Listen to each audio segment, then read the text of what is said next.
Tinapay mula sa langit. A daily morning devotion with CRC family.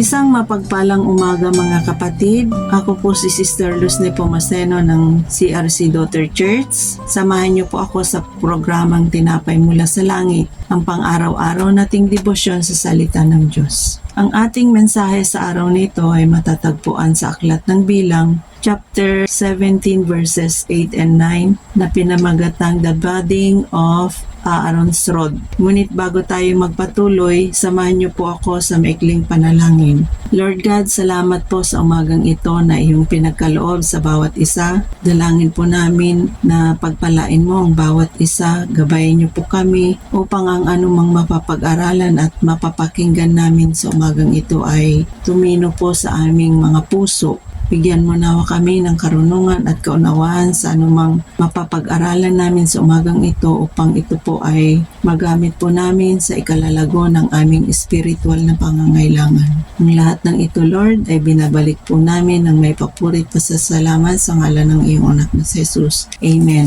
Sa Bilang chapter 17 verses 8 and 9, sa 8, kinabukasan nakita ni Moises na may dahon ang tungkod ni Aaron. Bukod sa dahon, namulaklak pa ito at nagbunga ng almendras. Inilabas ni Moises ang lahat ng tungkod at ipinakita sa mga Israelita. Nakita nila ang nangyari at kinuha na ang lahat ng leader ang kani-kanilang tungkod. So dito, mula sa Bilang chapter 16, dito makikita natin na lumaganap ang salot sa mga Israelita dahil sa galit ni Yahweh at umabot ng 14,700 na katao ang namatay. May puot si Yahweh sa ginawa nilang pagsuway at paghihimagsik sa Diyos. Si Aaron ang pinagkatiwalaan ni Yahweh na maging kinikilalang pinakamataas na pari na namahala sa tabernakulo kasamang mga Levita. Kaya't dito inutusan ni Yahweh si Moises ang bawat lipi ay dapat magbigay ng tungkod upang ilagay ito sa harapan ni Yahweh sa loob ng toldang tipanan upang matapos na ang paghihimagsik ng mga Israelita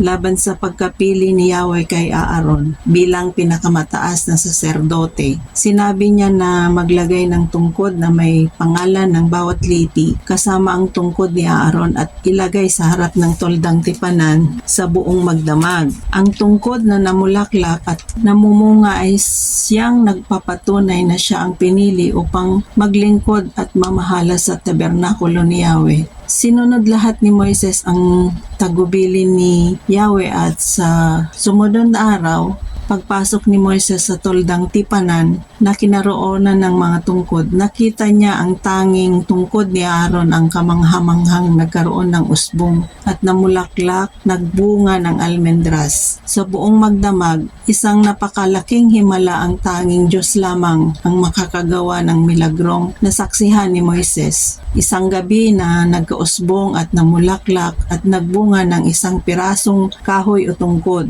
Ang pangyayaring ito ay pinatunayan ng Diyos kung sino ang kanyang pinili at may karapatan mangalaga at sa kanyang tabernakulo na kinalalagyan ng kaban ng tipan. Ang pagsibol ng tungkod ni Aaron ay ang katibayan ng eksklusibong karapatan sa pagkakaserdote ng tribo ng Levita. Aaron was a holy man. Meron din siyang nagawang pagkakamali, ngunit siya ay naging mapagpakumbaba na kilalanin niya ang kanyang pagkakamali at ito ay sinuklian niya ng pagsunod sa Panginoon at pinagpala siya ng Panginoon at banal na tinawag bilang pagkasaserdote. Tayo bilang believers, gusto nating mapagpala ng Panginoon at mabigyan ng gawaing kapakipakinabang sa Diyos at sa pagkatawag niya sa atin ay may obligasyon at tungkulin na nakaatang sa ating mga balikat. Tupdin natin ang mga nakaatang sa atin ng buong puso at gawin natin ito sa abot ng ating makakayanan.